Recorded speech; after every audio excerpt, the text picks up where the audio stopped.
इस समय भारत देश को जातिगत जनगणना की जरूरत है या फिर स्किल सेंसस यानी स्किल जनगणना की ज्यादा जरूरत है। इस वीडियो में हम यही चीज समझने की कोशिश करेंगे। दरअसल आपने देखा होगा कि पिछले कुछ दिनों से पूरे देश के अंदर एक ऐसा माहौल बनाया जा रहा है कि यदि जातिगत जनगणना न की जाए तो पूरा देश ठप पड़ जाएगा, देश की इकोनॉमी रुक जाएगी, किसी को कुछ खाने पीने को नहीं मिलेगा, आने वाला भविष्य सबका अंधकार में चला जाएगा। लेकिन क्या ये बात सच है?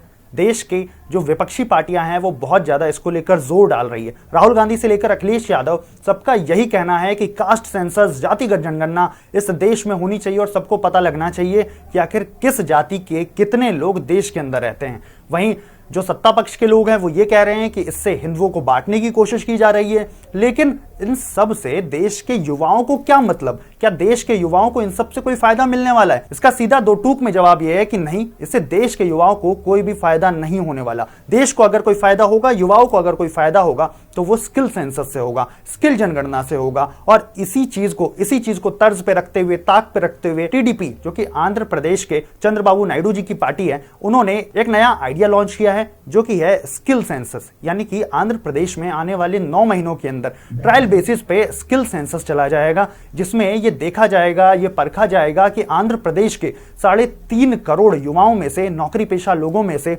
आखिर कितने लोग किस स्किल के अंदर फिट बैठते हैं। और उसके बाद सरकार अलग अलग फैसले लेगी, अलग अलग काम करेगी। इन सभी स्किल बेस्ड लोगों को अलग अलग कैटेगरी में डाला जाएगा और उसी अकॉर्डिंग उनसे काम निकलवाया जाएगा।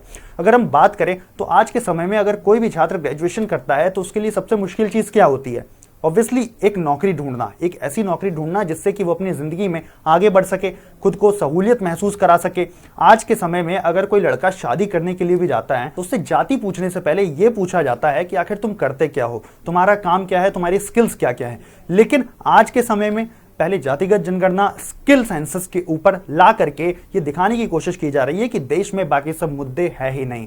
आंध्र प्रदेश सरकार के इस कदम की कई जगह, बहुत ज्यादा तारीफ भी हो रही है। अब हम एक बार बात कर लेते हैं ग्लोबल स्किल इंडेक्स की। अगर पूरे विश्व में देखा जाए तो स्किल्स के रेस में आखिर कहां पर भारत लाई करता है, क्योंकि हम कास्ट सेंसस को पूरी तवज्जो देते हैं लेकिन स्किल सेंसस को नहीं देते हैं। स्किल की बात करें तो पूरे देश में ग्लोबल स्किल इंडेक्स में भारत की रैंकिंग 87th है।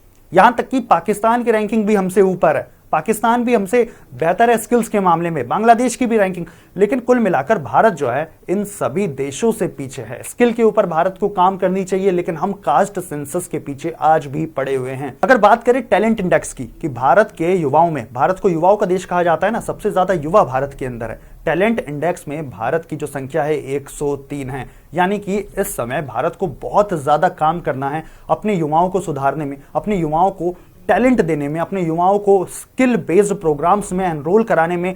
लेकिन हम लोग सिर्फ और सिर्फ धोखाधड़ी कर रहे हैं। ओपोजिशन, सत्ता पक्ष, विपक्ष, हर कोई अपनी अपनी राजनीतिक रोटियां सेकने की कोशिश कर रहा है। लेकिन इसमें युवाओं को जो देखने वाली चीज है वो यही है कि आखिर चाहिए क्या, कास्ट सेंसस या फिर स्किल सेंसस, क्या उनके लिए ज्यादा जरूरी है। आज की वीडियो यहीं तक। आपको क्या लगता है, क्या चीज ज्यादा जरूरी है देश के लिए, स्किल सेंसस या फिर कास्ट सेंसस? आप अपनी राय कमेंट करके जरूर बता सकते हैं। आज के लिए इतना ही। देखते रहिए हिंदी खबर।